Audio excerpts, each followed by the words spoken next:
Assalamualaikum warahmatullahi wabarakatuh. Hadirin hadirat jamaah yang dirahmati dan dimuliakan Allah Subhanahu wa taala. Insyaallah kita hari ini, hari Ahad, adalah berada di hari yang terakhir dari bulan Dzulqa'dah. Insyaallah hari ini adalah tanggal 30 Dzulqa'dah, yang mana di dalam kalender Hijriah tidak seperti dalam kalender Masehi.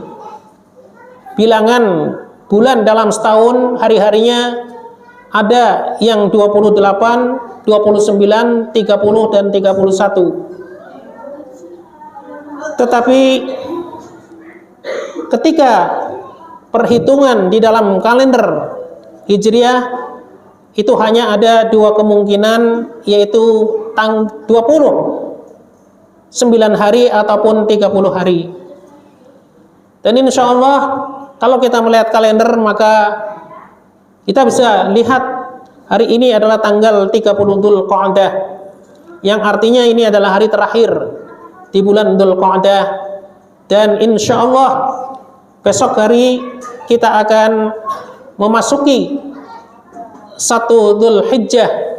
Rasulullah Shallallahu Alaihi Wasallam menegaskan kepada kita bahwa ketika kita memasuki 10 hari yang pertama di bulan Dzulhijjah ini, maka perbanyaklah amalan-amalan soleh di dalamnya. Karena amalan-amalan soleh yang kita kerjakan di 10 hari yang pertama di bulan Dzulhijjah ini lebih dicintai oleh Allah Subhanahu wa taala daripada amalan-amalan yang lainnya atau di bulan-bulan yang lainnya. Sampai para sahabat bertanya kepada Rasulullah, "Walal jihadu fi sabilillah ya Rasulullah?"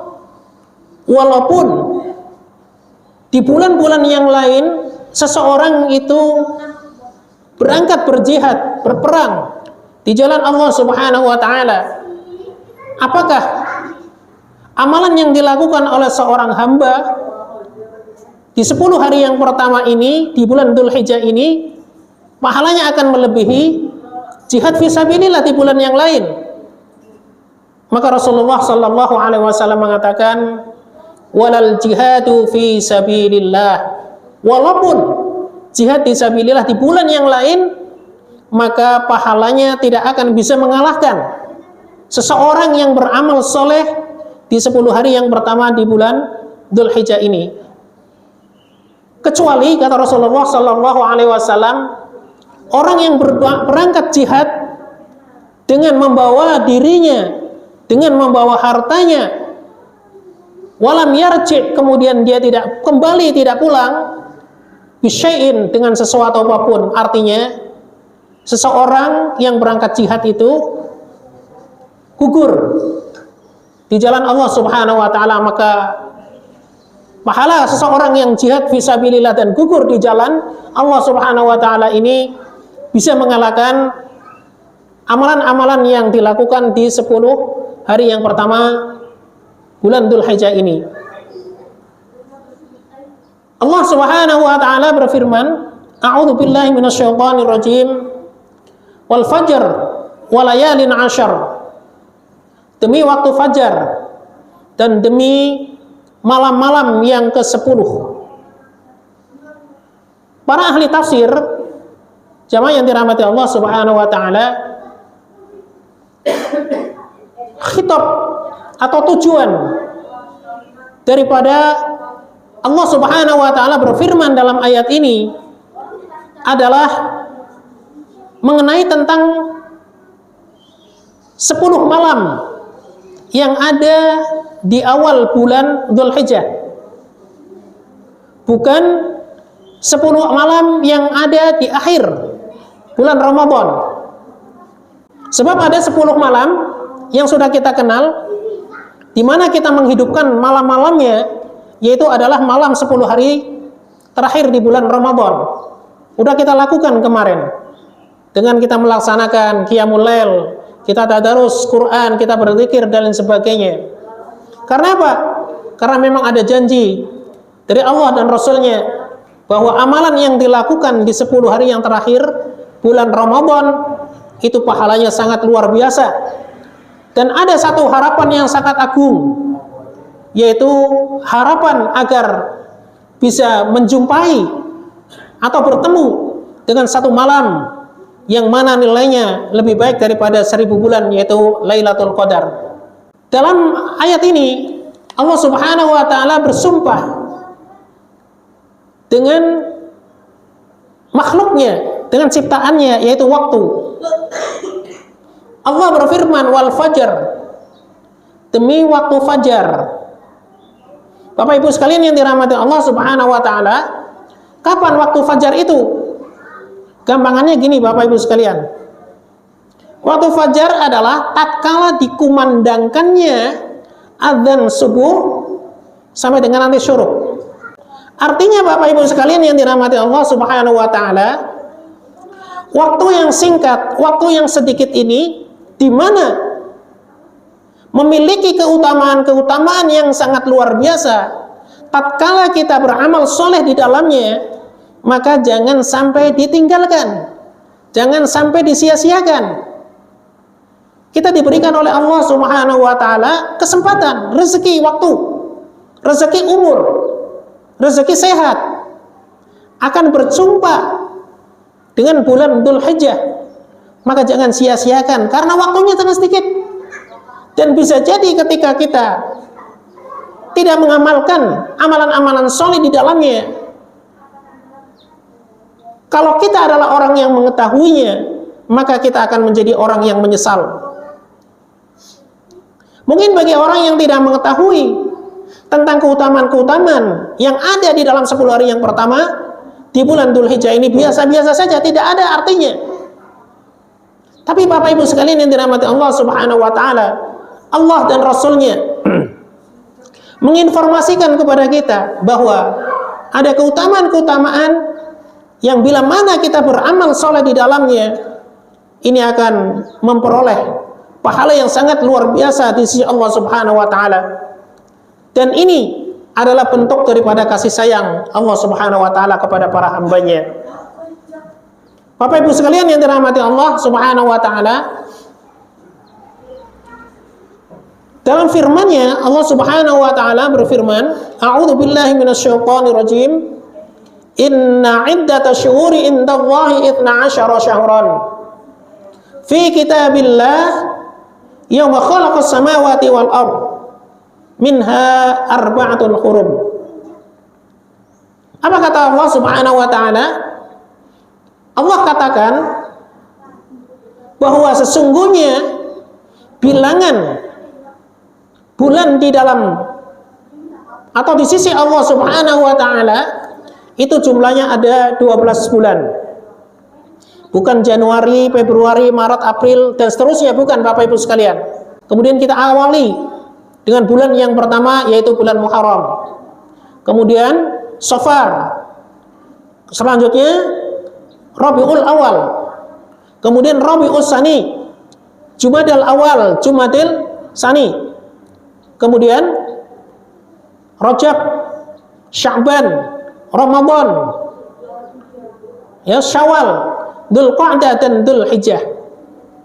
Itu jumlah-jumlah bulan yang ada di sisi Allah Subhanahu wa taala, Bapak Ibu sekalian yang dirahmati Allah Subhanahu wa taala. Kemudian Allah Subhanahu wa taala dari 12 bulan itu minha arba'atun hurum. Ada 4 bulan yang hurum, 4 bulan yang dimuliakan. Jadi kata hurum atau kata haram di sini adalah menunjukkan arti kemuliaan. Seperti kita tahu di Saudi ada 2 kota yang disebut dengan Haramain atau 2 kota yang haram. Bukan berarti orang tidak boleh tinggal di sana. Kenyataannya di sana banyak penduduknya. Bahkan kita sebagai warga negara Indonesia datang ke sana, baik umrah maupun haji.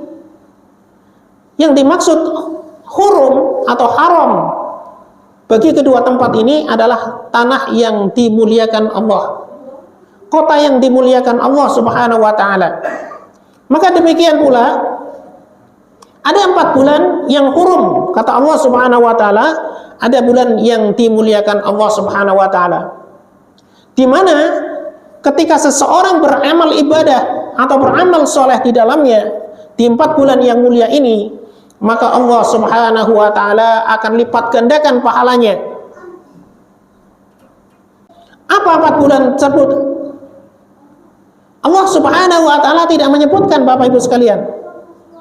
Bahkan dari 12 bulan yang telah Allah Subhanahu wa ta'ala sampaikan, dan Allah sebut cuma 1. Allah sebut cuma 1 dalam Al-Quran, dan tidak termasuk dari 4 bulan yang dimuliakan Allah ini, yaitu adalah bulan Ramadan, Syahrul Ramadan, ya, bulan Ramadan yang di dalamnya diturunkan Al-Quran. Tetapi 4 bulan ini tidak disebutkan oleh Allah Subhanahu wa ta'ala. Dan kita akan mengetahui 4 bulan yang dimuliakan Allah Subhanahu wa ta'ala itu adalah melalui penjelasan daripada baginda Rasulullah sallallahu alaihi wasallam. Apa kata Rasulullah sallallahu alaihi wasallam? 4 bulan yang dimuliakan Allah tersebut, salasatun mutawaliyat, 3 bulan berturutan. Yang pertama adalah Dzulqa'dah, bulan ini. Yang hari ini adalah hari yang terakhir, yaitu bulan setelah bulan Syawal. Ini adalah bulan yang dimuliakan Allah. Kalau tadi dikatakan bahwa bulan ini adalah bulan yang dimuliakan, siapa yang beramal soleh di dalamnya akan dilipat gandakan oleh Allah Subhanahu wa ta'ala pahalanya. Pertanyaannya, ini hari yang terakhir, amalan soleh apa yang sudah kita lakukan di bulan Dzulqa'dah ini? Rasanya sepi-sepi aja, tidak ada gemuruh, tidak ada kehebohan di dalam bulan Dzulqa'dah ini, padahal ini adalah bulan yang sangat mulia. Bapak Ibu sekalian yang dirahmati Allah Subhanahu wa ta'ala, selanjutnya adalah bulan Dzulhijjah. Insya Allah besok kita akan memasukinya, dan ini akan menjadi fokus pembicaraan kita. Selanjutnya yang ketiga, berurutan, Rasulullah SAW mengatakan adalah bulan Muharram. Dzulqa'dah, Dzulhijjah, Muharram, 3 bulan yang berurutan. Dan yang keempat kata Rasulullah SAW, wa Rajabul Muhdar, dan bulan Rajab yang terjepit, yaitu terjepit antara bulan Jumada dan terjepit dengan bulan Sya'ban, itu bulan Rajab. Bapak Ibu sekalian yang dirahmati Allah Subhanahu wa ta'ala, yang sangat istimewa adalah bulan Dzulhijjah ini, Bapak Ibu sekalian, yang insya Allah besok hari kita akan memasukinya. Apa kata Rasulullah Sallallahu Alaihi Wasallam? Tadi saya katakan Bapak Ibu sekalian, wal fajar, demi masa atau demi waktu fajar yang waktunya hanya kurang daripada 1,5 jam. Sangat singkat sekali Bapak Ibu sekalian. Jangan sampai disia-siakan kebaikan-kebaikan yang ada di dalamnya, pahala-pahala yang dilipat gandakan oleh Allah Subhanahu wa ta'ala nantinya. Kemudian walayalin asyar, dan malam-malam yang 10. Artinya bukan pada hari yang pertama saja Bapak Ibu sekalian, tetapi ada 10 malam berikutnya. Apa kata Rasulullah sallallahu alaihi wasallam? Beliau mengatakan dalam riwayat Ahmad, mengatakan, ma min ayyamin a'zamu indallah wala ahabbu ilahi al-amalu fihinna min hadhil ayyamil ashar. Kata Rasulullah sallallahu alaihi wasallam, ma min ayyamin, tidak ada hari-hari, a'zamu indallah, yang nilainya lebih agung di sisi Allah Subhanahu wa ta'ala, wala ahabba, dan tidak juga dicintai oleh Allah Subhanahu, lebih dicintai oleh Allah Subhanahu wa ta'ala, ilahi, daripada amalan-amalan yang dilakukan oleh seorang hamba pada hari-hari tersebut, al-amalu fihinna, yaitu amal-amal yang dilakukan di dalam 10 hari yang pertama tersebut, min hadhil ayyamil ashar, daripada 10 hari yang pertama di bulan Dzulhijjah ini. Bapak Ibu sekalian yang dirahmati Allah Subhanahu wa taala, jadi 10 hari yang pertama di bulan Dzulhijjah ini menurut Rasulullah sallallahu alaihi wasallam itu adalah hari-hari yang istimewa, hari-hari yang mulia, hari-hari yang amal soleh seorang itu akan dilipat gandakan oleh Allah Subhanahu wa taala pahalanya. Dan sebaliknya Bapak Ibu sekalian, seseorang yang beramal syai'ah, beramal jelek, melakukan kemaksiatan kepada Allah pada hari-hari tersebut atau bulan-bulan haram ini, maka pahalanya dosanya pun akan dilipat gandakan oleh Allah Subhanahu wa taala. Karena jelas dalam lanjutan ayat tadi Allah Subhanahu wa taala mengatakan wala tadlimu fihin, dan janganlah kalian semua menganiaya diri kalian sendiri, dalam artian berbuat maksiat pada bulan-bulan hurum tersebut, karena memang dosanya sangat besar dan akan dilipat gandakan oleh Allah. Oleh karena itu Bapak Ibu sekalian yang dirahmati Allah Subhanahu wa taala, ingin kami sampaikan pada kesempatan ini, amalan-amalan apa yang perlu kita kerjakan di 10 hari yang pertama di bulan Dzulhijjah ini. Yang pertama Bapak Ibu sekalian yang dirahmati Allah Subhanahu wa taala, amalan yang perlu kita kerjakan di 10 hari yang pertama bulan Dzulhijjah ini adalah berpuasa 9 hari, yaitu tanggal 1, 2, 3, 4, 5, 6, 7, 8, dan 9. Ini sangat disunahkan. Pahalanya sangat luar biasa Bapak Ibu sekalian. Puasa 9 hari di bulan Dzulhijjah ini, di awal bulan Dzulhijjah ini. Tapi bagaimana kalau kita tidak mampu mengerjakan selama 9 hari ini yang dimulai besok hari Senin? Apalagi hari Senin, kalau kita mengerjakan diniatin karena Allah Subhanahu wa taala, kita akan mendapatkan 2 pahala sekaligus. Yaitu pahala apa? Pahala puasa hari Senin mengikuti Rasulullah sallallahu alaihi wasallam, dan pahala puasa di awal bulan Dzulhijjah.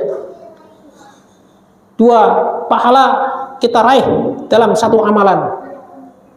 Bagaimana kalau kita tidak sanggup untuk mengerjakan 9 hari puasa?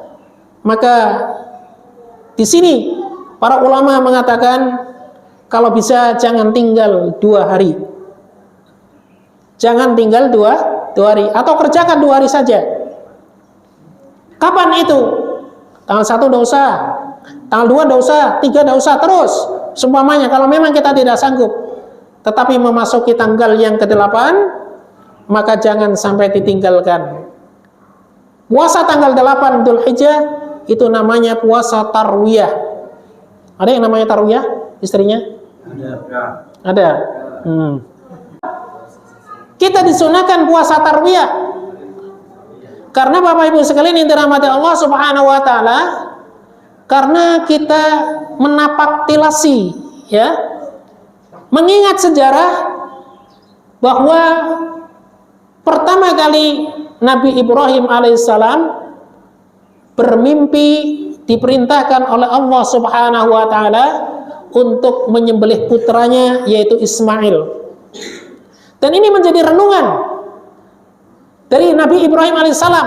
Apa benar mimpi ini datang dari Allah Subhanahu wa taala atau dari setan, bisikan setan?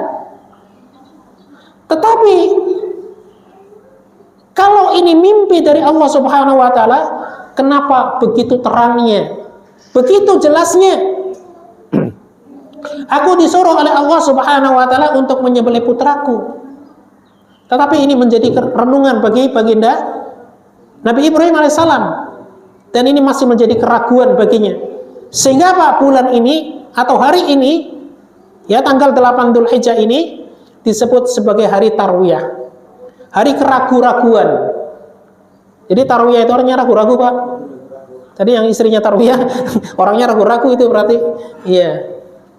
Nah Bapak Ibu sekalian yang dirahmati Allah Subhanahu wa taala, malamnya tanggal 9, ya, malamnya tanggal 9 kemudian Nabi Ibrahim pun bermimpi yang sama. Diperintahkan untuk menyembelih putranya. Maka disinilah kemudian menjadi pemahaman bagi baginda Nabi Ibrahim alaihissalam, dan terangnya perintah ini melalui mimpinya adalah benar-benar perintah dari Allah Subhanahu wa taala. Atas terangnya, atas jelasnya perintah ini, maka hari tersebut disebut dengan hari Arafah. Nah, Bapak Ibu sekalian yang dirahmati Allah Subhanahu wa taala, Rasulullah sallallahu alaihi wasallam mempertegas kepada kita bahwa ketika seseorang berpuasa pada tanggal 9 Dzulhijjah ini, kalau tadi bulan 8 atau tanggal 8, itu pahalanya tetap luar biasa. Pahalanya tetap besar sekali. Apa kata Rasulullah sallallahu alaihi wasallam? Ya. Tidaklah seseorang hamba berpuasa sehari di jalan Allah Subhanahu wa taala, ini kata Rasulullah, illa ba'adallah, kecuali Allah akan menjauhkan dirinya dengan api neraka selama 70 tahun perjalanan. Ini puasa di luar bulan yang dimuliakan Allah atau bulan hurum saja, sehari saja karena Allah Subhanahu wa taala, maka akan dijauhkan dirinya dari api neraka sejauh 70 tahun perjalanan, Bapak Ibu sekalian. Artinya apa Pak? Seorang yang berpuasa di jalan Allah, dia akan dijauhkan oleh Allah Subhanahu wa taala, bahkan dipastikan tidak akan pernah tersentuh oleh api neraka. Ini orang yang berpuasa di jalan Allah karena Allah Subhanahu wa taala. Kalau 2 hari kita tidak sanggup, Bapak Ibu sekalian, tanggal 8-nya kita tidak sanggup untuk mengerjakannya, maka jangan ditinggal. Sekali lagi saya katakan, jangan sampai ditinggal 1 hari saja puasa, yaitu pada tanggal 9-nya. 1 hari saja di tanggal 9 atau hari Arafah tadi. Karena apa kata Rasulullah sallallahu alaihi wasallam? Syiamu yaumul Arafah, puasa pada hari Arafah, ihtasaba 'ala Allah, akan menjadi perhitungan di sisi Allah Subhanahu wa taala, ayyukaffira as-sanatul allati qabliyah, diperhitungkan oleh Allah Subhanahu wa taala orang yang berpuasa 1 hari di tanggal 9 Dzulhijjah, kata Rasulullah SAW, Allah akan menghapuskan dosa 1 tahun yang lalu. Dosa 1 tahun yang lalu. Kita puasa sehari Pak, tapi dosa-dosa kita setahun yang lalu dihapuskan oleh Allah karena kita melaksanakan puasa Arafah. Tidak cukup di situ Bapak Ibu sekalian. Rasulullah SAW masih menjelaskan lagi, wassanatu allati ba'dah, dan Allah akan menghapuskan 1 tahun dosa yang akan datang. Artinya Bapak Ibu sekalian yang dirahmati Allah Subhanahu wa taala, siapa yang berpuasa 1 hari di tanggal 9 Dzulhijjah atau hari Arafah, Allah Subhanahu wa taala akan hapuskan darinya 2 tahun dosanya. 1 tahun yang lalu dan 1 tahun yang akan datang. Jadi setelah kita tahu, apakah kita akan menyanyiakan ini Bapak Ibu sekalian? Sementara setiap saatnya, setiap harinya kita banyak melakukan kemaksiatan kepada Allah Subhanahu wa taala yang berimbas kepada dosa-dosa kita. Ini kesempatan yang diberikan oleh Allah Subhanahu wa taala agar kita menghapusnya melalui puasa Arafah nanti pada tanggal 9 Dzulhijjah. Ini amalan yang pertama yang perlu kita kerjakan di 10 hari yang pertama di bulan Dzulhijjah. Kemudian yang kedua, Bapak Ibu sekalian yang dirahmati Allah Subhanahu wa taala, amalan apa lagi yang perlu kita kerjakan? Amalan yang perlu kita kerjakan di awal atau 10 awal bulan Dzulhijjah ini adalah kita memperbanyak takbir dan zikir.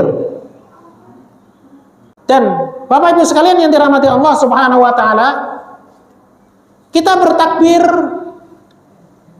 di bulan atau di 10 hari yang pertama bulan Dzulhijjah ini adalah takbir sebagaimana takbir yang kita lafalkan pada saat-saat kita berada di hari raya.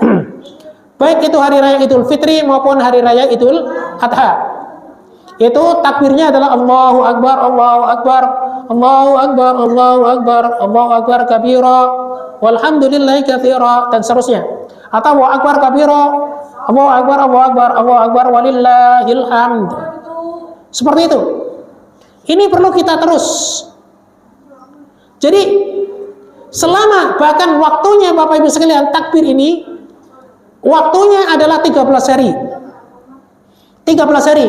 Mulai hari yang pertama, jadi besok ketika kita sudah memasuki maghrib, maka kita bertakbir Bapak Ibu sekalian.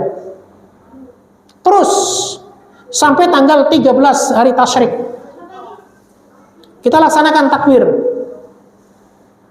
Takbir ini yang kita mulai dari tanggal 1 Dzulhijjah sampai dengan tanggal 9, katakan ini saja Bapak Ibu sekalian, ini namanya adalah takbir mutlak. Takbir yang tidak ada batasan waktunya, boleh kita kerjakan. Dan ini Bapak Ibu sekalian pernah dilakukan oleh 2 orang sahabat terdekat Rasulullah sallallahu alaihi wasallam, yaitu Ibnu Umar radhiyallahu anhuma dan juga sahabat Abu Hurairah. Beliau itu bertakbir. Takbirnya Idul Adha, Idul Fitri tadi Bapak Ibu sekalian, mulai tanggal 1 bulan Dzulhijjah. Bahkan apa? Beliau berdua itu datang ke pasar-pasar. Dan di pasar di sana mereka berdua menggunakan takbir. Dan setelah mereka berdua menggunakan takbir ini diikuti oleh orang-orang yang ada di pasar tadi. Silakan Bapak Ibu sekalian, dalam keadaan apapun, ya dimanapun kita boleh bertakbir. Ini namanya takbir mutlak. Dan yang kedua Bapak Ibu sekalian, nanti ada takbir yang dinamakan takbir muqayyad. Takbir yang terikat dengan waktu dan tempat. Yaitu adalah mulai tanggal 10 Dzulhijjah atau hari nahar, kemudian disambung dengan 3 hari berikutnya. Dan kita kerjakan adalah setiap ba'da sholat fardu. Kita takbiran sampai tanggal 13. Kalau nanti 4 hari betul. Kalau nanti Idul Adhanya jatuh pada hari Rabu Pak ya, insya Allah tanggal 27 Rabu, maka berarti Rabu, Kamis, Jumat, Sabtu. Sabtu habis asar sudah selesai. Maghrib berikutnya tidak ada lagi. Malam Ahad tidak ada lagi takbiran lagi. Selesai di situ. Berbeda dengan Idul Fitri Bapak Ibu sekalian. Idul Fitri itu takbirnya adalah manakala matahari telah tenggelam, mengakhiri daripada bulan Ramadan, maka kita disunahkan untuk bertakbir. Sampai kita datang ke lapangan, ke masjid untuk melaksanakan sholat Idul Fitri. Kemudian Bapak Ibu sekalian, setelah khatib naik ke atas mimbar, beliau bertakbir dalam khutbahnya, maka setelah itu tidak ada lagi takbir. Amalan yang perlu kita lakukan selanjutnya adalah menunaikan ibadah haji dan umrah. Alhamdulillah kita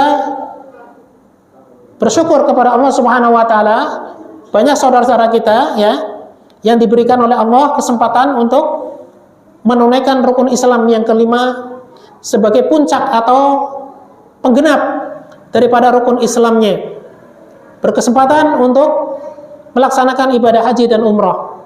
Rasulullah sallallahu alaihi wasallam mengatakan bahwa orang yang melaksanakan ibadah haji dan hajinya mabrur, al-hajjul mabrur laisa jazaohu illal jannah. Orang yang melaksanakan ibadah haji dan hajinya mabrur, maka tidak ada balasan yang pantas diterimanya kecuali surganya Allah. Kita doakan semoga haji mereka adalah haji mabrur. Ya, haji yang diterima oleh Allah Subhanahu wa taala. Ciri-cirinya apa, Pak? Orang yang hajinya mabrur. Orang yang hajinya mabrur itu adalah dia berubah dari watak, sifat, temperamen sebelumnya menjadi lebih baik. Itu cirinya, Pak. Yang dulu jarang sholat berjamaah, maka sepulang haji jamaahnya luar biasa. Ya, dia datang lebih awal di masjid, seperti di sana dia berlomba-lomba untuk bisa mengambil masuk dalam, baik itu di Masjidil Haram maupun Masjid Nabawi, pengen duduk di lantainya. Maka itu terbawa, Bapak Ibu sekalian, di tanah airnya. Maka orang yang semacam ini adalah hajinya mabrur. Tapi bagaimana orang-orang yang sudah melaksanakan ibadah haji tetapi dia tidak pernah ke masjid? Ya, ini kabur. Namanya hajinya kabur. Tidak mengambil pelajaran yang telah didapat daripada pelaksanaan ibadah haji tadi. Harus niat karena Allah. Apa kata Allah Subhanahu wa taala? Walillahi 'alan nasi hijjul baiti man istata'a ilaihi sabila. Dan hanya karena Allah sajalah manusia itu diwajibkan untuk melaksanakan ibadah haji. Niatan orang yang beribadah haji adalah karena Allah Subhanahu wa taala. Inilah yang diterima oleh Allah. Kemudian Bapak Ibu sekalian yang dirahmati Allah Subhanahu wa taala, kita melaksanakan umrah. Bapak Ibu sekalian, apa kata Rasulullah sallallahu alaihi wasallam? Al-umratu ilal umrah kaffaratul lima bainahuma. Umrah yang satu ke umrah yang lainnya itu adalah akan menghapuskan dosa di antara keduanya. Jadi umrah satu dengan umrah yang lain, Pak, walaupun jaraknya mungkin tidak setiap tahun, 5 tahun sekali, itu akan dihapuskan dosa 5 tahunan itu, Pak, karena umrahnya. Jadi umrah ini adalah ibadah yang sangat luar biasa, ibadah yang sangat agung di sisi Allah Subhanahu wa taala. Kemudian amalan yang keempat di bulan Dzulhijjah ini adalah berkurban, Bapak Ibu sekalian. Firman Allah Subhanahu wa taala, A'udzu billahi minasyaitonir rajim. Inna a'tainakal kautsar fasholli li rabbika wanhar. Sesungguhnya kami telah memberikan nikmat yang begitu banyak kepadamu, maka dirikanlah salat karena Tuhanmu dan berkurbanlah. Bapak Ibu sekalian yang dirahmati Allah Subhanahu wa taala, kurban ini tidak dilaksanakan pada tanggal 10 Dzulhijjah saja atau hari nahar. Tetapi masih ada kesempatan, kalau 10 belum punya rezeki, tanggal 11-nya boleh berkurban. Tanggal 11 belum punya rezeki, maka tanggal 12-nya boleh berkurban. Tanggal 12 belum punya rezeki, alhamdulillah di tanggal 15-nya baru kita punya rezeki. Maka belilah 1 ekor kambing, maka disembelih, itu pun masih benar ibadah kurban pada saat itu.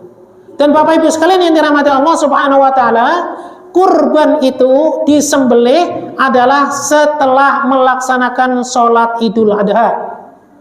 Kalau ada orang menyembelih kurban sebelum Idul Adha, maka tidak dikatakan berkurban. Ini Bapak Ibu sekalian yang dirahmati Allah Subhanahu wa taala.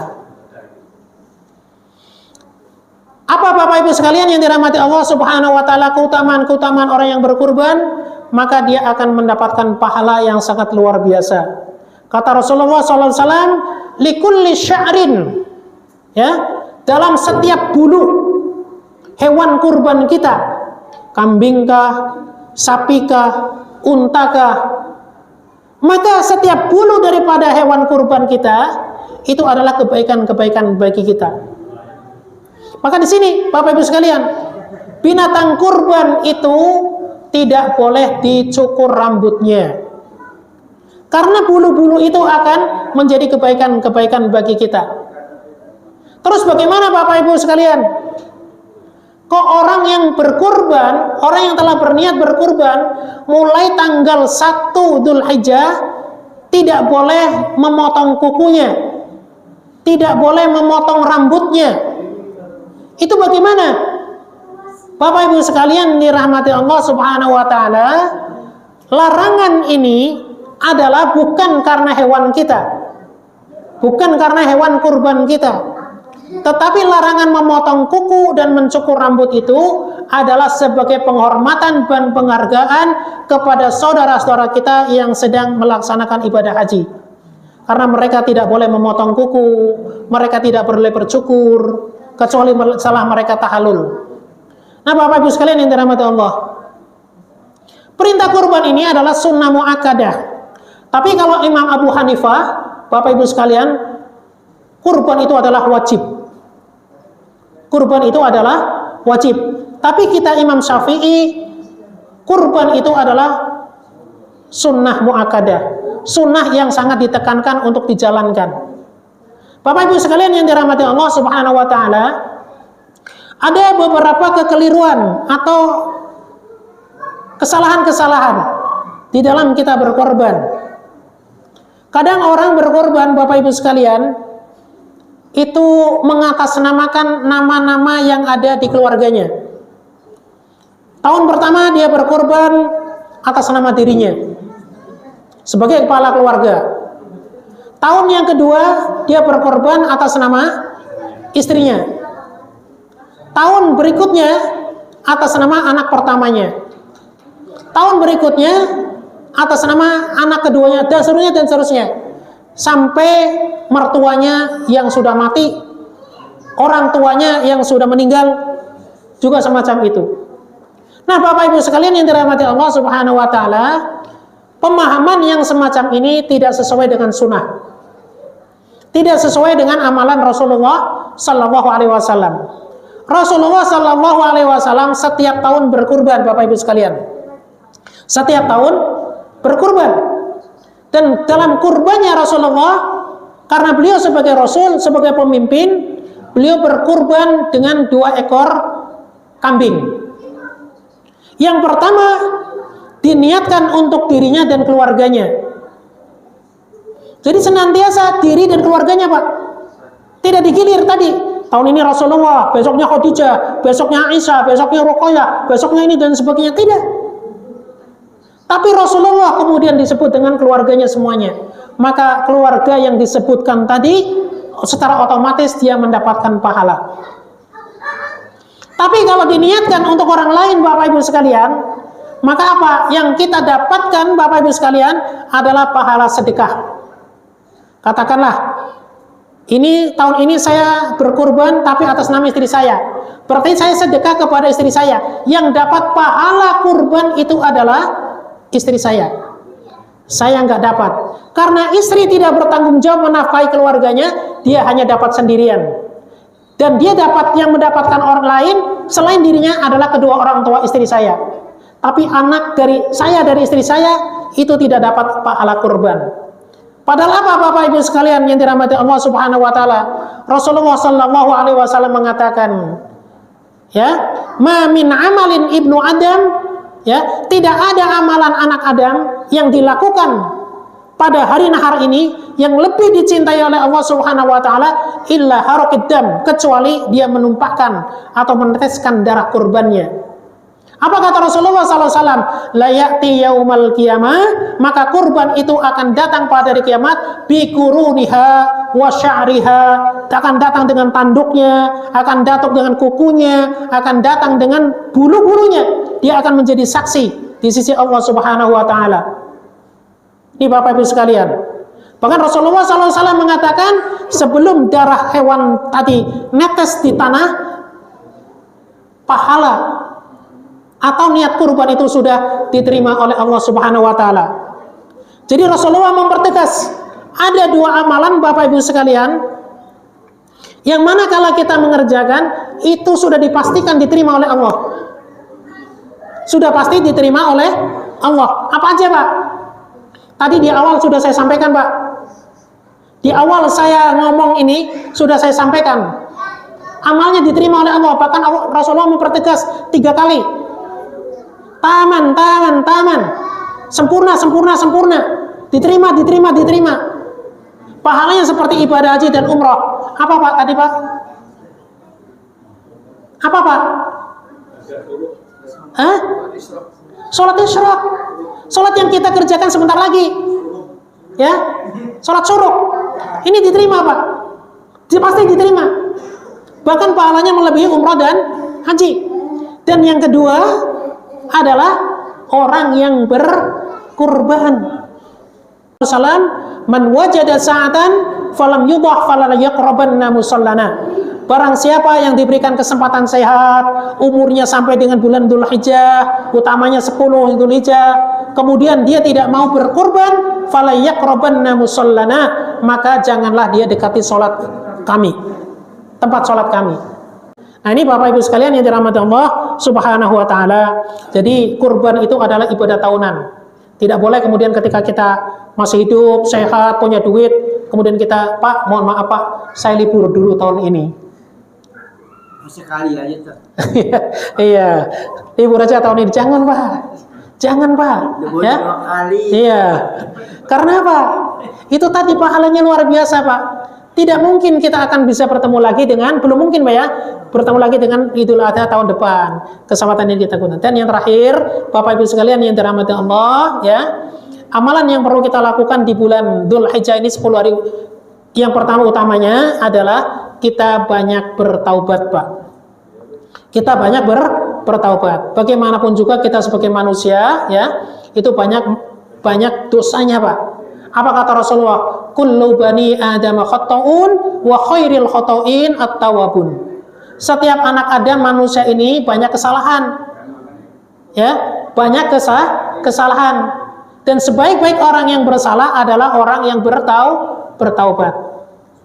Demikian Bapak Ibu sekalian yang dirahmati Allah Subhanahu wa taala, lebih dan kurangnya mohon dimaafkan. Akhirul kalam billahi taufik wal hidayah. Wassalamualaikum warahmatullahi wabarakatuh.